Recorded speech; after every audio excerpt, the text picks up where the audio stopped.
மக்களுக்கு நல்லது பண்றதுக்கு அரசியலுக்கு வாங்கடா, கொள்ளை அடிக்கிறது கொலை பண்றதுக்கு மாடா அரசியலுக்கு.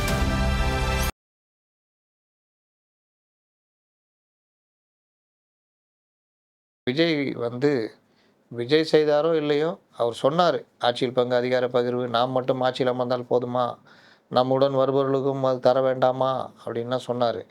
ஆனால் 108 வந்து தான் அவர் ஆட்சியை பிடிக்கிற மாதிரி, இவர்கள் தயவில் தான் இன்னைக்கு பிடிக்கிறனால இப்போ அவர்களே அமைச்சருக்குள்ளே கொண்டு வந்துட்டார். ஒருவேளை 120 125 வந்திருந்தாருன்னா விஜய் எப்படி நடந்திருப்பான்றதை பற்றி நம்ம சொல்ல முடியாது. ஒருவேளை அப்படி வந்திருந்தோம் இவர்களை வந்திருக்க வேண்டிய அவசியமாக இருந்திருக்காது.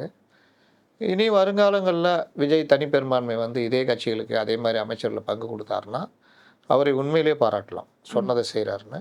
சமூக வலைதள காலம் இந்த மாதிரி திமிர் வரும்பொழுது இறங்கி அடிக்க ஆரம்பிச்சிட்டாங்க அவங்க. என்ன நினச்சிட்டு இருக்கிற, உன் கட்சிக்கு ஒரு மரியாதை இருக்கிற மாதிரி என் கட்சிக்கு ஒரு மரியாதை இருக்குது. உன் கட்சி ஆட்சி அமைக்கிறதுனா கடைசி வரைக்கும் உனக்கு துணையாக இருந்திருக்கிறோம். 5 வருஷம் உங்கள் இதுக்கெல்லாம் நாங்கள் ஒத்து போயிருப்போம். உங்கள்கிட்ட நான் சில சலுகைகள் வாங்கினதுனால எங்களை இவ்வளோ கேவலமாக பேசுவீங்களா, இது வந்து உங்கள் தலைவர் ஏற்றுக்குவாரா அப்படின்ற மாதிரி திருப்பி இது பண்ணிட்டாங்க. இப்போ சிஎம்டியில் ஒரு ஸ்கொயர் ஃபீட்டுக்கு இவ்வளோன்னு கொடுக்கணும், அதெல்லாம் இனி கொடுக்க தேவையில்ல, டைரெக்டாக நீங்கள் அப்ளை பண்ணலான்னு. டெண்டர்களில் வந்து ஒரு வெளிப்படைத்தன்மை இருக்கணும்ன்ட்டு உத்தரவுலாம் போட்டிருக்காங்க. முறையற்ற டெண்டர்களை ரத்து பண்ணியிருக்காங்க. மின் வாரியத்தில் சில பேரை வந்து சஸ்பெண்ட் பண்ணியிருக்காங்க, ஒரு முக்கியமான 2 பேரை. இந்த மாதிரி சில விஷயங்கள்லாம் எடுக்கிறாங்க. இதை அப்படியே கொண்டு போகும்னு சொல்கிறாங்க. நம்புவோம், நம்பிக்கை தான் வாழ்க்கை. அதனால் எல்லாத்தையும் கிழிச்சிட்டோன்றதை விட ஒழிக்கிறதுக்கான முயற்சிகளை நோக்கி நகர்ந்துட்டு இருக்கிறாங்க. இதை அப்படியே தொடர்ந்தாங்கன்னா உண்மையிலே வரவேற்கலாம். ரெட்ரோ லுக்ஸ் நேயர்களுக்கு வணக்கம். தமிழக அரசியலோட தற்போதைய நிகழ்வுகளை விவாதிக்கிறதுக்காக மூத்த பத்திரிகையாளர் முத்தலிப் சார் கூட இருக்கோம். வணக்கம் சார். வணக்கம் சார். விடுதலை சிறுத்தைகள் கட்சியோட 30 ஆண்டுகால அரசியல் களத்தில் இப்போ வந்து அவங்களுக்கு அமைச்சரவையில் இடம் கிடைச்சிருக்கு. அது ஒரு மகிழ்ச்சிகரமான அவங்களுடைய ஆசை அப்படின்னு கூட சொல்லலாம். ஸோ அந்த ஒரு காலகட்டத்தில் இருக்காங்க. இப்போது அவர்கள் வந்து அவங்கள எப்போவுமே திருமாவளவன் அவர்களை பற்றி யோசிக்கும் போது எல்லாருமே என்ன சொல்லுவாங்கன்னா, இன்டெலெக்சுவல் லீடர் அப்படின்னு சொல்லுவாங்க. ஸோ அவரோட தலைமையில் இருக்கிற ஒரு கட்சிக்கு இவ்வளவு வருடங்கள் தேவையான அமைச்சரவையில் போகிறதுக்கு, இதை வந்து திமுக அவர்கள்கிட்ட இவங்க ஏமாந்துட்டாங்க, இல்லை இவங்களுடைய அந்த உரிமையை அவங்க கேட்கல அப்படின்னு நினைக்கிறதா, இல்லை திமுக இவங்களை வச்சு கேம் விளையாண்டுட்டாங்க அப்படி யோசிக்கிறதா? ஏன் அதை திமுகன்னு மட்டும் சொல்கிறீங்க? இல்லை, அவங்க இவ்வளவு காலம் 2 திராவிட கட்சிகளோடையும் இவங்க பயணம் செஞ்சுருக்காங்க. 2 திராவிட கட்சிகளுமே கிட்டத்தட்ட இதே மனப்பான்மை உள்ள கட்சிகள் தான். குறிப்பாக திமுக வந்து ஒரு மேலாதிக்க மனப்பான்மை உள்ள கட்சி, ஆண்டான் அடிமை மாதிரி. அவர்கள் கூட்டணி கட்சிகளை நடத்திய விதம் குறிப்பாக கலைஞர் இருக்கிற வரைக்கும் நல்லா இருந்தது. கலைஞருக்கு பிறகு ரொம்ப மோசமாயிடுச்சு. அதாவது இவர்களை எந்த வகையிலெல்லாம் தங்கள் கைக்குள்ளே எடுக்க முடியும். கூட்டணி கட்சி இருக்கும், கூட்டணி கட்சியில் இருக்கிறவங்களே கையில் எடுத்துருவாங்க, தலைவரால் ஒன்றும் பண்ண முடியாது. அந்த மாதிரி திருமாவளவனுக்கும் சொந்த அனுபவம் இருக்குது. ஆதவர்ஜுனா விவகாரத்தில் ஆதவர்ஜுனாவை மட்டும் அவர் வெளியேற்றி விட்டால் நான் இருந்து தான் ஆகணும், ஆதவுக்கு தான் நான் சப்போர்ட்டுன்னு சொல்லியிருந்தா திருமாவளவனும் சேர்த்து அனுப்பிச்சுட்ருப்பாங்க. சொல்ல முடியாது, இன்றைக்கி திருமாவளவன் செங்கோட்டை இடத்துல இருந்திருப்பார். ஆனால் விடுதலை சிறுத்தைகள் அவர் கையில் இருந்திருக்காது. அந்த அளவுக்கு நகர்த்தினாங்க. அப்போ அவர் எந்த அளவுக்கு 2 திராவிட கட்சிகளும்னா, கூட்டணி சேர்ந்து நிற்போம், உங்கள் தயவினால தான் நாங்கள் ஜெயிக்கிறோம், ஆனால் நாங்கள் என்ன சொல்லுவோம், எங்கள் தயவினால் தான் நீங்கள் ஜெயிக்கிறீங்க நாங்கள் உங்கள்கிட்ட சொல்லுவோம். அதில் அதிமுக அந்தளவுக்கு இருக்காது. ஜெயலலிதா இருக்கிற வரைக்கும் கூட்டணி கட்சிகளுக்கு அவ்வளோ மரியாதை கொடுத்தாங்க, பணம் கொடுத்தாங்க, உதவி பண்ணாங்க, ஜெயிக்கிறதுக்கு உதவி பண்ணாங்க, எல்லாம் பண்ணாங்க. ஆனால் ஒரே கொள்கை, ஆட்சிக்கு வந்தால் உங்கள் ஆட்சியில் பங்கு கிடையாது. எடப்பாடி பழனிசாமியும் மரியாதையாக நடத்தினார், எல்லா உதவிகளும் பண்ணார், அவங்களும் அதே தான். இங்கே வந்து கலைஞர் இருக்கிற வரைக்கும் பலரை கை தூக்கி விட்டார், பலருக்கு உரிய அங்கீகாரத்தை கொடுத்தாரு. ஆனாலும் ஆட்சியில் பங்குன்றதில் அவரும் ஒரு முதலாளித்துவவாதியாக நடந்து கொண்டார். நாங்கள் மட்டும்தான் அனுபவிப்போம், உங்களுக்கு வேறு சில சலுகைகளை தர்றோம், ஆனால் ஆட்சியில் பங்கு கிடையாது அப்படின்னு. 2006 விஜயகாந்த் அவர்களால் யாருக்குமே மெஜாரிட்டி கிடைக்காமல் போன பொழுது மைனாரிட்டி கவர்மெண்ட்டாக 93 எம்எல்ஏகளை வைத்துக்கொண்டு 5 ஆண்டுகள் தள்ளுனா, அந்த 5 ஆண்டு காலமும் காங்கிரஸ், பாமக, இடதுசாரிகளை பயன்படுத்திக்கிட்டு அவர் யாருக்கும் ஆட்சியில் பங்கு கொடுக்காமல் நகர்த்திட்டு போனார். இதில் காங்கிரஸுக்கு கேட்குறதுக்கு 100% உரிமை இருந்தது. ஏன்னா மத்தியில் ஆட்சியில் இவங்க இருந்தாங்க. அங்கே மட்டும் நீங்கள் வாங்கிக்கிறீங்களா, இங்கே எங்களுக்கு கொடுங்கன்னு கேட்கலாம். ஆனால் அது கேட்காத அளவுக்கு காங்கிரஸ்காரர்களை மனதை மாற்றி இங்கே யாராவது கொஞ்சம் பேர் இதாக இருந்தாங்கன்னா அவங்களுக்கு வேண்டிய சலுகைகளை பண்ணி கையில் எடுத்து, அன்றைக்கி சேர்ந்தவர் தான் பீட்டர் அல்போன்ஸ் போன்றவர்கள், இன்றைக்கும் திமுக தான் இருக்கிறாங்க. இப்போ இருக்கிறாரா இல்லையான்னு தெரில. அப்போ அந்த மாதிரி நடத்துனது தான் அந்த முதலாளித்துவ கட்சிகளுடைய இது. இதில் சின்ன சின்ன கட்சிகளுக்கு என்ன பிரச்சனைனா, தேர்தலில் எதிர்கொள்கிறதுல தேர்தல் செலவு, ம். அப்புறம் தொடர்ச்சியாக கட்சி நடத்துறதுக்கான செலவுகள், தேர்தல் நேரத்தில் இந்த பெரிய கட்சிகளோட கூட்டணியோடு சேர்த்து சில இதுவும் பேசுவாங்க தொகைகள். அது வந்து அரசியலமைப்பு இதுலேயே தேர்தல் ஆணையத்தாலேயே அது அங்கீகரிக்கப்பட்டிருக்கு. கூட்டணி கட்சிகளுக்கு பணம் கொடுத்தா அது கணக்கில் காமிச்சாங்கன்னா பிரச்சனை இல்லை. அப்போ அந்த மாதிரி விஷயங்கள் நேரடியாகவும் மறைமுகமாக வாங்குறது, இந்த மாதிரி விஷயங்கள்னால அவர்கள் ஆட்சிக்கு வந்த பிறகு அதை வைத்தே இவர்களை நடத்துவது. பிறகு ஆட்சியில் இருக்கிறதுனால கூட்டணி கட்சிகள்ன்ற முறையில் சில சில சலுகைகள், ஒவ்வொரு அமைச்சர்கிட்டையும் ஏதாவது ஒரு டெண்டரோ இல்லை மற்ற விஷயங்கள், இப்படி தான் இவர்களை பழக்கி வைத்துக்கொண்டு இவர்கள் அமைச்சர்களாக இருந்து நிலைமை தொடர்ந்தது. அதனால் நீண்ட காலமாக, நீண்ட ஆண்டுகளாக 67 ஆட்சிக்கு வந்த திராவிட இயக்கங்கள் ஒருவரை கூட உள்ள விடலை. ஆனால் காங்கிரஸ்லாம் அப்படி பண்ணல. அது பக்கத்தில் இருக்கிற கேரளாவில் கூட பார்த்தீங்கன்னா ஒரே ஒருத்தர் ஜெயிச்சிருப்பார். ம். அவருக்கும் அமைச்சர்களாக நல்லதாக கொடுத்துருப்பாங்க. ஒரு பொது நல அலுவலர் இருப்பார், ரிட்டையர் ஆகிருப்பார், அவரை தேர்தல் நிற்க வச்சு அவருக்கும் கொடுப்பாங்க. சுயேட்சைகள் சில பேர் ஜெயிச்சு நல்ல ஆட்களாக இருப்பாங்க, அவங்களுக்கும் கொடுப்பாங்க. இந்த மாதிரிலாம் நடந்திருக்கு. ஆனால் இங்கே மட்டும்தான் அந்த மாதிரி நடக்காமே இருந்தது. விஜய் வந்து விஜய் செய்தாரோ இல்லையோ, அவர் சொன்னார், ஆட்சியில் பங்கு, அதிகார பகிர்வு, நாம் மட்டும் ஆட்சியில் அமர்ந்தால் போதுமா, நம்முடன் வருபவர்களுக்கும் அது தர வேண்டாமா அப்படின்லாம் சொன்னார். ஆனால் 108 வந்து தான் அவர் ஆட்சியை பிடிக்கிற மாதிரி, இவர்கள் தயவில் தான் நீங்கள் பிடிக்கிறனால இப்போ அவர்களே அமைச்சருக்குள்ளே கொண்டு வந்துட்டார். ஒருவேளை 120, 125 வந்திருந்தாருன்னா விஜய் எப்படி நடந்திருப்பான்றதை பற்றி நம்ம சொல்ல முடியாது. ஒருவேளை அப்படி வந்திருந்தோம் இவர்களை வந்திருக்க வேண்டிய அவசியமாக இருந்திருக்காது. இனி வருங்காலங்களில் விஜய் தனிப்பெரும்பான்மை வந்து இதே கட்சிகளுக்கு அதே மாதிரி அமைச்சர்களை பங்கு கொடுத்தாருன்னா அவரை உண்மையிலே பாராட்டலாம், சொன்னதை செய்கிறாருன்னு. ஆனால் இன்றைய நிலைமை 1-2 எம்எல்ஏக்கள் வைத்திருப்பவர்களுக்கும் அமைச்சரவையில் பங்கு அப்படின்ற ஒரு சூழ்நிலை நோக்கி தமிழக அரசியல் களம் நகர்ந்திருக்கு. அப்படி தான் சொல்லணும். இது அவர் செஞ்சார், இவர் செஞ்சார்லாம் இல்லை, சூழ்நிலை. அந்த சூழ்நிலைக்காக நம்ம மக்களுக்கு நன்றி சொல்வோம். இந்த கட்சிகளுக்கு இப்படி வாய்ப்பு கிடைச்சதுக்கு அவர்களுக்கு வாழ்த்து சொல்வோம். நல்ல அமைச்சர்களாக நடக்கிறதுக்கு நம்ம கோரிக்கையை வைப்போம். இப்போ வந்து இந்த அமைச்சரவையில் இடம் அப்படின்னு செய்தி வெளியாடின உடனே இப்போ ரொம்ப ட்ரெண்டிங்காக பேசப்படுற ஒரு விஷயம் என்னென்னா ஆசா அவர்களுடைய எக்ஸ் தளத்தோட பதிவு தான்.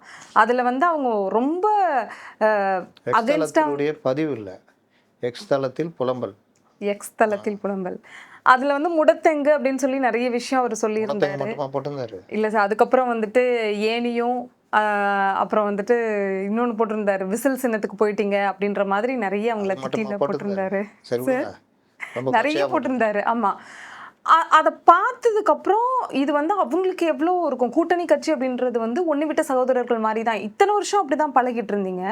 இப்போ ஒரு சூழ்நிலைக்காக ஒரு ஆதரவு தரோம் அப்படின்னு அதுவும் ரொம்ப தயங்கி தான் திரும்ப அவர்கள் வந்து இந்த சைடு வந்த மாதிரியே இருந்துச்சு. ஏன்னா ஸ்டாலின் அவர்களை போய் மீட் பண்ணார், அந்த மாதிரி விஷயங்கள்லாம் நடந்தது. இப்போ விடுதலை சிறுத்தைகள் கட்சியோட ரியாக்ஷன் அப்படின்றது எக்ஸ் தளத்தில் வேற மாதிரி இருக்குது சார். அவங்க ஹிஸ்ட்ரி எல்லாத்தையும் எடுத்துகிட்டு வந்து பேச ஆரம்பிச்சுட்டாங்க. இதை எப்படி பார்க்குறது? அக்கா அப்படின்வாங்கல்ல, அந்த மாதிரி இருக்குது. அதாவது நீ என்னை தொட்டிருக்கக்கூடாது அப்படின்னு சொல்லுவாங்க கூடவே இருந்தவங்க. நீங்கள் இவ்வளோ நாளாக அடிமையாக நடத்துனீங்க. அவர்களுக்கு இந்த தேர்தலில் யாருமே ஒரு மனம் ஒத்து இவர்களோட தேர்தலை சந்திக்கலை. காங்கிரஸும் சரி, காங்கிரஸில் பாதி தாவேக்காக தான் போடுவோன்ற மாதிரி முடிவு எடுத்துகிட்டு வெளியிலேயே சொல்ல ஆரம்பிச்சிட்டாங்க. ஓகே. கம்யூனிஸ்டுகளுக்கு 5 சீட்டு கொடுத்ததில் பெரிய மன வருத்தம், கட்சிக்குள்ளேயே பிரச்சனை. தேசிய தலைவரை கூப்பிட்டு மிரட்டி தான் அந்த 5 சீட்டை கொடுத்தாங்க. காங்கிரஸை வேண்டா வெறுப்பா லவரோட ஓடி போன காதலியை இழுத்துட்டு வந்து ஒரு பையனை கட்டி வச்ச மாதிரி தாவேக்காவோட போகிற காங்கிரஸை பிடிச்சி இழுத்துட்டு வந்து வலுக்கட்டாயமாக இங்கே நிறுத்தி வச்சுருந்தாங்க. அப்போ அதுக்குள்ளே இருக்கிற பாதி பேருக்கு பிடிக்கல. விசிகாவுக்கு இவ்வளோ வருஷம் இவ்வளோ கூட இருந்து முட்டு கொடுத்து சிலுவை சுமந்து தோள்பட்ட புண்ணாகி அவ்வளவும் தாங்கி அவமானப்பட்டு கொள்கைகளை இழந்து இவ்வளோ பண்ண பிறகும் நேற்று வந்த பிரமலதாவுக்கு 10 சீட்டு, நமக்கு 8 சீட்டு, அவங்களுக்கு ஒரு ராஜ்யசபா, நமக்கு பொது தொகுதி கூட கொடுக்கல எம்பி தேர்தலில் கேட்டப்போ அப்படின்றதெல்லாம் கடுமையான கோபம். அது வச்சு செஞ்சிருவோண்டான்ற மாதிரி. விடுதலை சிறுத்தைகள் இப்படிலாம் பேசுகிறாங்களே, இவங்கள நம்ம வச்சு செய்யணும்னு திமுகவுள்ள. அதனால் கீழே வந்து இவங்க ஜெல்லே ஆகலை. அதனால் இது வந்து ஆட்டோமேட்டிக்காக இன்றைக்கி ஏதோ ஒரு வாய்ப்பு மூலிமா இவர்கள் வெளியில் போயிருக்காங்க. இதில் இன்னொரு விஷயம் என்னென்னா, இவர்களை வெளியில் போனவங்கள என்னமோ இவர்கள் சலுகை செய்து இவ்வளோ நாளாக நாங்கள் தான் அவங்கள வாழ வச்சுருந்தோம். அதாவது இந்த படையப்பா படத்தில் நீலாம்பரி சௌந்தர்யாட்ட சொல்லுமே, என் வீட்டில் வேலைக்காரியாக இருந்த நீ உனக்கு இன்னைக்கு அவர் வந்து நீ கட்டிக்கிட்டு நீ வந்து பண்ணுறியா அப்படின்னு. அந்த மாதிரி ஒரு பார்வை. ம். என் கீழே காலு கீழே இருந்த நீங்களாம் இன்றைக்கி அமைச்சர்களா? சான்ஸ் கிடைச்சா அங்கே போயிடுவீங்களா? அப்படி இப்படின்னு. ஆனா ராசா அவர்களுமே வந்து ரொம்ப பார்த்து பேசக்கூடிய ஒருத்தர் தான். ரொம்ப இல்ல சார், மெச்சூர்டான தலைவர் அப்படின்னு நிறைய பேர் சொல்லுவாங்க சார். எப்போ நீங்க எங்க இருந்தீங்க? இல்ல சார், நான் வந்து 2021 எங்க இருந்தீங்க? இங்க தான் சார் இங்கே தானே இருந்தீங்க. 2021 இவர் ஒன்று எடப்பாடி பழனிசாமி அவங்க தாயாரை பற்றி பேசுனது ஞாபகம் இருக்கா? தமிழக மக்களோட தேச வியாதி எனக்கும் இருக்குன்னு நினைக்கிறேன் சார், மறதி. எடப்பாடி பழனிசாமி அவர்களுடைய தாயாரை பற்றி பேசி அவரே கண்கலங்கினார். பெரிய எதிர்ப்பாக கிளம்பிடுச்சு. மன்னிப்பு கேட்டார் ஒரு கடைசியில். அந்த மாதிரி பேசி பெரிய பிரச்சனையாகி திமுக தலைவர் சொல்லி மன்னிப்பு கேட்டார். தமிழ்நாட்டில் வாயால் கெட்டவர்கள்னு பட்டியல் எடுத்திங்கன்னா ஒரு 4-5 பேர் இருக்கிறாங்க. அதில் 3-4 பேர் திமுக இருக்கிறாங்க. அதில் ஒன்று பொன்முடி. வாயால் கெட்ட அமைச்சர் பதவி போனது அவரால் தான். இந்த இது விடியல் பயணத்தெல்லாம் ஓசின்னு சொல்லி கவர்னரை முறைச்சி அப்புறம் ஜாதியை கேட்டு இந்த மாதிரி பல இது. அதே மாதிரி ராஜகண்ணப்பன், இவர் இந்த திருமயம் தொகுதி எம்எல்ஏ இப்போ ரகுபதி, அமைச்சர் ரகுபதி, ஆர்எஸ் பாரதி, ராசா. ஆர்எஸ் பாரதி ஞாபகம் இருக்கா? 5 ஜட்ஜிங்களுக்கு கிடச்சிது, பட்டியலின ஜட்ஜிகள் கிடச்சிது, திமுக போட்ட பிச்சை அப்படின்னாரு. அது பெரிய பிரச்சனை ஆனது. தீர்ப்பு கொடுத்த நீதிபதி ஆனந்த வெங்கடேஷ் விமர்சனம் பண்ணி பேட்டிலாம் கொடுத்தாரு. அதே மாதிரி இவர் ராசா இதுக்கு முன்னாடியும் இதே மாதிரி ஒரு வாய் விட்டுருக்காரு, பிரச்சனையாக இருக்குது. இது பொன்முடிக்கு சொல்லவே தேவையில்லை. சமீபத்தில் பெண்களை பற்றி இது பேசி பிரச்சனையாகி பதவி விலகிற மாதிரி போச்சு. அதனால் இவர்கள் எல்லோரும் இந்த மாதிரி தான் அந்த ஆதிக்க மனப்பான்மை, அந்த திமிரு இருந்துகிட்டே இருக்கும். அதுலேருந்து வர்ற வார்த்தைகள் தான் இது. அதாவது அவர் எப்படி சொல்கிறாருன்னா, தவறான தொடர்பு வைத்து கொண்ட மனைவியோட ஒப்பிடுற மாதிரி சொல்கிறார் கூட்டணி கட்சிகள். அதாவது கணவனோட தன் உணர்ச்சியை கட்டுப்படுத்த முடியாமல் கணவரை விட்டு வேறொருடன் செல்லும் அப்படின்ற மாதிரி பதிவு பண்ணுறாரு. பட் இது எல்லாமே திரும்ப திமுகவுக்கு அகைன்ஸ்டாக தான் போகிற மாதிரி இருக்குது. இது தெரிஞ்சு பண்ணுறாங்களா இல்லை? திமிரு இப்படி தான் வளர்ந்தாங்க. ஆனால் இது சமூக வலைதள காலம். இந்த மாதிரி திமிரு வரும்பொழுது இறங்கி அடிக்க ஆரம்பிச்சிட்டாங்க அவங்க. ஆமாம். என்ன நினச்சிட்டு இருக்கிற? உன் கட்சிக்கு ஒரு மரியாதை இருக்கிற மாதிரி என் கட்சிக்கு ஒரு மரியாதை இருக்குது. உன் கட்சி ஆட்சி அமைத்துனா கடைசி வரைக்கும் உனக்கு துணையாக இருந்திருக்கிறோம். 5 வருஷம் உங்கள் இதுக்கெல்லாம் நாங்கள் ஒத்து போயிருப்போம். உங்கள்கிட்ட நான் சில சலுகைகள் வாங்கினதுனால எங்களை இவ்வளோ கேவலமாக பேசுவீங்களா? இது வந்து உங்கள் தலைவர் ஏற்றுக்குவாரா அப்படின்ற மாதிரி திருப்பி இது பண்ணிட்டாங்க. இப்போ அந்த பதிவை அவர் நீக்கிட்டு முடந்தெங்கு அப்படின்ற வார்த்தையை பயன்படுத்துகிறார். அதுவுமே தப்பான வார்த்தை. அதாவது இங்கே வளர்த்துட்டு அங்கே போய் பலன் கொடுக்குறீங்கன்னு. என்ன இவங்களெல்லாம் நீங்கள் வளர்த்தீங்களா? அப்போ கூட்டணி தொகுதி உடன்பாடெல்லாம் சும்மாவா? வாங்கி தின்னீங்கன்ற மாதிரி தான் அவர் ட்ரீட் பண்ணுறாரு. அப்போது அது முடந்தெங்கு. ஏன்னா ஒரு இது அழுத்தம் கொடுத்து இல்லை சரியாக வளராமல் போச்சுன்னா பக்கத்தில் அப்படி சாஞ்சி வளரும் தென்னை மரம். அதை வந்து கிராமத்தில் சொல்லுவாங்க, முடந்தெங்கு வந்து முதலாளிக்கு உதவாது, பக்கத்து வீட்டுக்காரன் தான் உதவுன்னு. அதை வந்து குறிப்பிட்டு சொல்கிறாரு. நீங்கள் நான் பட்டயம் போட்டு எதாவது எழுதி கொடுத்துருக்கீங்களா எங்களோட தான் இருக்கணும்னு? நீங்கள் இருந்தீங்களா பாஜகவோட 98? பாஜகவுடைய பிரதமர் வாஜ்பாய் உங்களை கடைசி வரைக்கும் அவ்வளோ மரியாதை நடத்தினார். கேட்ட கேபினட்லாம் கொடுத்தாரு. நீங்கள் வந்து உங்களுடைய மூத்த அமைச்சர் உடல்நலம் சரியில்லாமல் போன பொழுது கிட்டத்தட்ட கோமா ஸ்டேஜ் போயிட்டார். 1 வருஷம் இலாகா இல்லாத மந்திரியாக மருத்துவமனையில் சிகிச்சை இருந்தப்போ பார்த்துக்கிட்டார். இலாகா இல்லாத மந்திரியாக வச்சுருந்தார் வாஜ்பாய். அவர் இறந்த பிறகு அந்த வந்து மரியாதை செலுத்திட்டு போகிறாரு. போன உடனே வாபஸ் வாங்கிட்டாங்க. அவங்க வாபஸ் வாங்கிட்டு காங்கிரஸ் ஆதரவு கொடுத்தாங்க. அந்த மாதிரியா செய்கிறாங்க அவங்க? என்ன பேசுகிறீங்க நீங்கள்? உங்கள் இஷ்டத்துக்கு கூட்டணி கட்சிகள் இருக்கும் பொழுதே மூப்பனார் இவரை நம்பி வெளியில் கட்சியை உடைச்சிட்டு வந்திருக்காரு. ஜெயலலிதாவை எதிர்த்து அது ஊழல் பண்ணியிருக்காங்க, இவங்களோட சேரக்கூடாது காங்கிரஸ்னு சொல்லி கேட்காம சண்டை போட்டு வெளியில் வந்து 96 அவர் வந்து சேர்ந்ததுனால தான் ரஜினி வந்தார். பெரிய வெற்றி. கூட்டணி கட்சிகளை கொஞ்சம் கூட மதிக்காமல் இவர் வாட்டில் நேரம் பிஜேபி போய் ஆதரவு கொடுக்க போயிட்டார். மூப்பனார் நடுத்தரில் நிற்கிறார். இடதுசாரிகள் நடுத்தரில் நிற்கிறாங்க. லாஸ்ட்டில் அந்த எந்த ஜெயலலிதா எடுத்தாங்களோ அவங்களோட போய் சேர்ற மாதிரி நிலைமை ஆச்சு 2001. அன்றைக்கி நீங்கள் தான் கூட்டணி கட்சியை மதிச்சிங்களா? உங்களை வாழ வச்ச கட்சிங்க தானே. மாநிலத்தில் தானே நீங்கள் கட்சி, எதுக்கு உங்கள் கொள்கைக்கு நேர் எதிரான பாஜகவோட உறவு வச்சிங்க? அதனால் இவர்களும் யோகியர்கள் மாதிரி பேசுகிறாங்க. ஆனால் சார் இப்போ தமிழக வெற்றிக் கழகத்தோட பிரச்சாரத்தப்பவே வந்து முதல்வர் விஜய் அவர்களும் சரி, ஆதவ் அர்ஜுனாவும் சரி சொல்லிட்டே இருந்தாங்க. திரும்ப அவர்கள் வந்து அங்கே தான் இருக்காங்க, நான் அவங்க மனசு ஃபுல்லாக இங்கே தான் அப்படின்னு அவருக்கு ஒரு மறைமுக விடுப்பை வந்து கொடுத்துட்டே இருந்தாங்க. இல்லை சார், அது சொன்னேன். இந்த உருட்டெல்லாம் விட்டுருங்க. இந்த அங்கே இருக்கிறாரு, லவ்வா பண்ணாரு அங்கே. இல்லை, எனக்கு என்ன டவுட்னா, திருமாவளவன் அவர்கள் வந்து இந்த ஸ்டெப்பை முன்னாடியே எடுத்திருந்தா இவ்வளோ அவமானப்பட்டிருக்க தேவை இல்லையோ, அதை ஏன் அவர் எடுக்கல? அவ்வளோதான். அவருக்கு நேற்று ஒரு பேச்சு, இன்றைக்கி ஒரு பேச்சு. அவர் இன்னும் கொஞ்சம் நஞ்சமாக பண்ணியிருக்காரு. தூய்மை பணியாளர்கள் அவ்வளோ போராடினாங்களே, என்ன பண்ணார்? ஆணவ கொலை நடந்தது, தனிச்சட்டம் கேட்டார், தரமாட்டேன்னாங்கல்ல. அப்போ நான் கோச்சிக்கினாரா? இல்லை வேங்கை வயல் விவகாரத்தில் ஏதாவது கோச்சிக்கிட்டாரா? இல்லை விவசாயிகள்லாம் பாதிக்கப்பட்டாங்களா? அவங்களும் தாழ்த்தப்பட்ட மக்கள் தானே பெரும்பாலானோர். என்ன பண்ணார் அவர்? கார் ரேஸ் சென்னையில் நடத்தினார். சிஎம், டெப்யூட்டி சிஎம் எதிர்ப்பு தெரிவித்தாரா? கண்டுக்காமல் தானே போனார். நீங்கள் எவ்வளோ என்கவுண்டரு, எவ்வளோ லாக்அப் மரணங்கள் பெருசாக எடுத்து அறிக்கை வந்துச்சா? எடுத்தவொடனே கேட்பாங்க, பட்டியலின மக்கள் யாராவது இது பண்ணால் திருமாவளவன் எங்கேன்னு தான் கேள்வியே வரும் சமூக வலைதளத்தில். என்றைக்காவது எடுத்து பேசியிருக்கீங்களா? எவ்வளோ விஷயங்கள். அதனால் அவர் மனசு இங்கே இருக்கும் அங்கே இருக்குன்னா அதெல்லாம் சும்மா. இனிமேல் வேணா இருக்கும், ஏன்னா அந்த கட்சி நிரூபிச்சிச்சு தன்னை. அதனால் இனிமேல் இருக்கும். இப்போ மட்டும் நான் வரத்துக்கு நான் உடனே வந்தார் அவர். ஆமாம், ஆதரவு கொடுக்குறேன்னு வந்தவுடனே மறுபடியும் ஒரு பிட்டை போட்டாங்க. நீங்கள் தான் முதலமைச்சர், திமுக அதிமுக கூட்டு சேர்ந்து உங்களை ஆதரிக்கணும், இப்படி ஒரு அறிவிச்சா போன இடதுசாரிகள் திரும்பி வந்துடுவாங்கன்னு பார்த்தாங்க. இதை இவரை நம்பினாரா இல்லையா?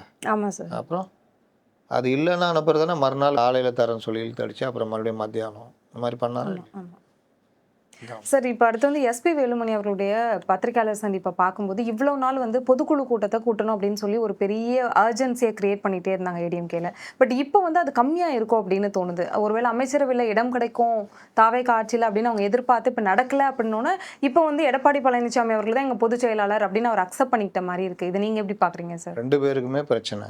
ரெண்டு பேர் பிரச்சனையிலையும் இவங்களுக்கு அமைச்சரவை எதிர்பார்த்து வந்து அமைச்சரவை கொடுக்க முடியாத சூழ்நிலை. ஆனாலும் உங்களை நாங்கள் அங்கீகரிக்கிறோன்னு. இன்னொரு பக்கம் இவர்கள் கட்சி தாவல் தடை சட்டம் இவங்க மேலே பாயும். அங்கே அவர் நெருக்கிக்கிட்டு இருக்காரு. சபாநாயகர் தான் அப்படி தள்ளி வச்சுட்டு வர்றாரு, கொறடா நியமனம் அது இதுன்னு. இங்கே வந்து எடப்பாடி தரப்புக்கு இவர்கள் போயிட்டாங்கன்னா, நாளைக்கே கட்சி கைப்பற்றிட்டாங்கன்னா அது எடப்பாடி சிக்கல். அப்போ பொதுவாக இவங்க எல்லாத்தையும் மறுபடியும் பேசி நாமளே பொதுச் செயலாளர் ஒழுங்காக நடத்திட்டு போகலான்னு முடிவெடுத்தால் ரெண்டு பேருக்குமே நல்லது. பல தரப்புலையும் அதிமுக ஒன்று பண்ணணும்னு பேசிகிட்டு இருக்கிறாங்க. அதனால் இன்றைக்கி கொஞ்சம் மாற்றம் வந்து பேச்சுவார்த்தை தொடங்கியிருக்காங்க.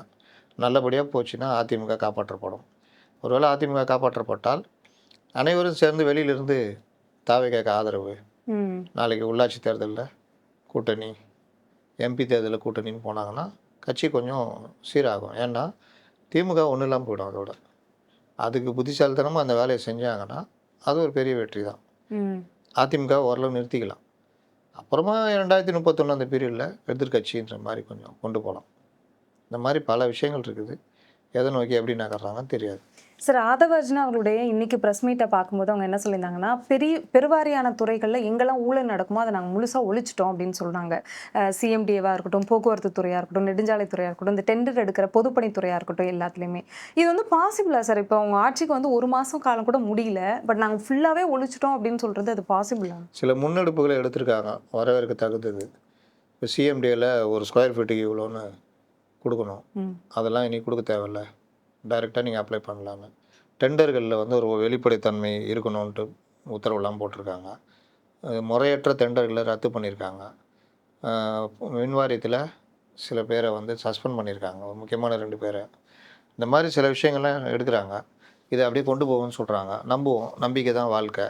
அதனால் எல்லாத்தையும் ஒழிச்சிட்டோன்றதை விட ஒழிக்கிறதுக்கான முயற்சிகளை நோக்கி நகர்ந்துட்டு இருக்கிறாங்க. இதை அப்படியே தொடர்ந்தாங்கன்னா உண்மையிலே வரவேற்கலாம். இப்போ திமுக கூட்டணியிலிருந்து பல பேர் வந்து தாவாக்க பக்கம் வந்துட்டாங்க அப்படிங்கும்போது இப்போ அது மட்டும்தானா? இல்லை சார், இப்போ அதிமுக சைட்லேருந்துமே வந்து எங்கெல்லாம் அரசியல் கட்சிக்கு தான் அங்கெல்லாம் அதிமுக தாவேகக்குள்ள வரதுக்கு ட்ரை பண்ணுவாங்க. இது வந்து இப்போ வந்து திமுக குளம் நிரம்பி இருக்குங்க, மீன் துள்ளி விளையாடுது, எல்லாமே இருக்குது. அப்போ மற்ற இடத்துல குளம் வற்றி போயினுக்குது, இங்கேயும் குளம் வற்றி போயிருக்குது, 1-2 மீன் துடிச்சினுக்குது. பறவைங்க என்ன பண்ணோம்? எந்த குளம் நல்லா இருக்கோ அங்கே. இப்போ வந்து திமுக குடும்பத்திலிருந்து மு க அழகிரியோட மகள் கூட வந்து விஜய் அவர்களை சந்திச்சார். திராவிட குடும்பங்களையும் ஈர்க்கும் நிலையில் வந்துவிட்டு அவங்க ஏற்கனவே விஜய் ரசிகை. அவங்க அவங்க தேர்தலுக்கு முன்னாடியே நீங்கள் விஜயை குறைச்சி மதிப்பிடுறீங்க, அவர் மிகப்பெரிய வெற்றியை பெறுவார்லாம் சொல்லியிருந்தாங்க. அது இல்லாமல் திமுக குடும்பம்னு சொல்கிறீங்க, ஆனால் அந்த குடும்பத்தை கிட்டே சேர்க்காம நாங்கள் மட்டும்தான் திமுக குடும்பன்ற மாதிரி ஸ்டாலின் குடும்பம் நடந்துருந்தது. அது திமுக எல்லாருக்குமே தெரியும். கொஞ்சம் கூட அவரில் வந்து உள்ளே விடுறது எதுவுமே பண்ணுற மாதிரி பண்ணல. சரி, அவர் அப்பா காலம்தான் முடிஞ்சு போச்சு, அழகிரி இது. சரி, மகளாவது இப்போ ஒரு முடிவு எடுத்திருக்காங்க, நகர்றாங்க. அப்பாவும் பச்சை கொடை கட்டார், இன்றைக்கி வந்து சந்திச்சிருக்காங்க. தாவேக்கால இணைஞ்சாங்கன்னா திராவிட குடும்பத்திலிருந்து சோழர் பரம்பரையிலேருந்து ஒரு எம்எல்ஏன்ற மாதிரி திராவிடர் பரம்பரையிலேருந்து ஒருத்தவங்க உள்ளே வர்றாங்க. அது தாவேக்காவுக்கு பலம், பலகீனம் ரெண்டுமே எடுத்துக்கலாம். இப்போ வந்து பல கட்சிகள்ல இருந்தும் தாவேக்கா கிட்ட வராங்கல்ல சார், இது வந்து விஜய் அவர்களுக்கு ஒரு பெரிய ப்ரெஷராக மாறாதா? ஏன்னா அவர் கட்சியில் இருக்கிற அந்த சட்டமன்ற உறுப்பினர்களை அவர் கண்ட்ரோல் பண்ண முடியும். இப்போ மற்ற கட்சியில் இருக்கிற சட்டமன்ற உறுப்பினர்களையும் அமைச்சர்களாக வரவங்களையும் அவர் கண்ட்ரோல் பண்ண முடியுமா? கூட்டணி கட்சிகளையா? கூட்டணி கட்சிகளாக இருந்தாலும் யாராக இருந்தாலும் அமைச்சரவையுடைய தலைவர் வந்து விஜய், அவருக்கு தான் எல்லோரும் கட்டுப்படணும். அதில் ஏதாவது பண்ணாங்கன்னா கூப்பிட்டு கண்டிப்பாங்க, இல்லை தலைவர்களை கூப்பிட்டு சொல்லுவாங்க.